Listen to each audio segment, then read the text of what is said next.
Thank you. Senator Klobuchar. Thank you very much, Mr. Chairman, and thanks to Ranking Member Baldwin as well. I'm not actually on this subcommittee, but as our witness knows, I care a lot about this, and so I've been able to listen to my colleagues' questions, and I want to thank them for their good work.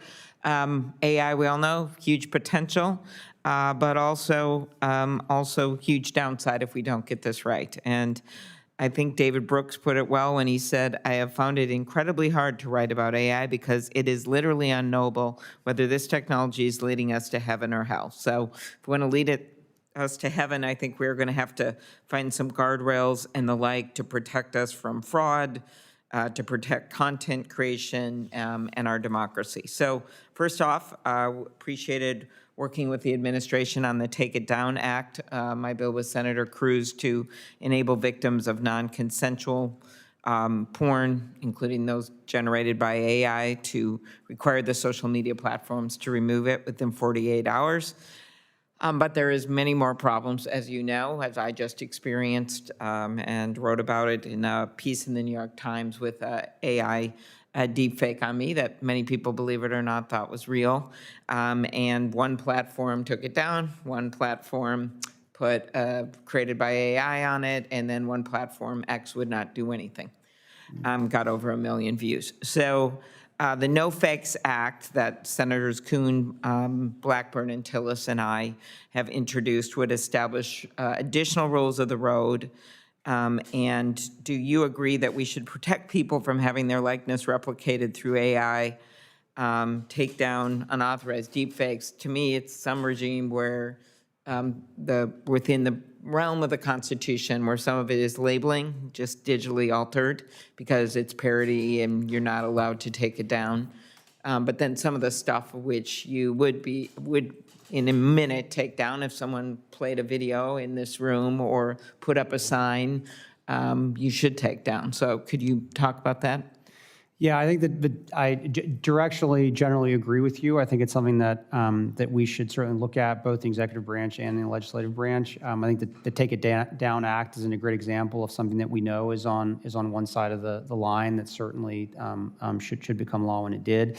But I think it's something that as this technology develops and becomes more proliferated, I think we have to find ways to solve. Thank you. I just hope our colleagues see that it's not one side or the other, right? There's some of the stuff that you're going to constitutionally be able to take down, and we should require they take it down. Then there is some stuff that you just have to leave. We can say should be labeled digitally altered, and it puts a burden on these platforms, but at least it will protect innocent people when they see it to know that it's not true. And it continues to just amaze me that we all just sit by and act like, oh, that's too much, that's too little, instead of actually getting a solution. And I did really appreciate the work that Senator Schumer and Senator Young and Senator Heinrich, Senator Rounds did in bringing us together in the last few years on this. Senator Thune and I have a bill that we introduced last year to set up basic guardrails for some of the non-defense riskier applications of AI. And in the past, you've supported developing thoughtful federal standards that can drive the widespread adoption of AI technologies across industries. And will you commit to work with Senator Thune and I on that bill? I know there's others as well. Yes, happy to work with you on that. Okay, very good. And then in yesterday's hearing, Senator Blackburn and I had a lot of attention on this hearing with 2 whistleblowers from Facebook just yesterday in our subcommittee in Judiciary. And we heard that one of the leading AI chatbot developers, Meta, deliberately and routinely altered, suppressed, and even deleted safety research, including on youth safety. And there were many senators participating in this hearing across the board. And I'm concerned about this neglect when it comes to AI development and figuring out how we can protect these kids. You're right, we did it some with the president's support on the Take It Down Act, but that is only a subsection. We've got fentanyl, we've got drugs being sold just overall on the internet, irrespective of AI, but then we have all this stuff going on with the AI chat boxes.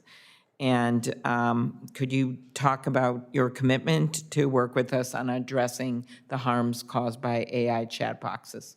Would very much like to work with you guys on a lot of these issues. I think last week we held an AI education task force meeting, which the First Lady joined and chaired. This was something that came out of an executive order the President signed a few months ago that shows the administration's commitment towards K through 12 education AI. And it's not how to necessarily use AI to do your homework or something. It's more important about teaching America's youth the limitations, where AI works, where it doesn't work, making young Americans understand how this technology works. And it's a very key component of making sure that they're using it in the way that it was intended for. Okay, thank you. And I did appreciate her support for our Take It Down bill, but again, it's the beginning. So thank you. Thank you.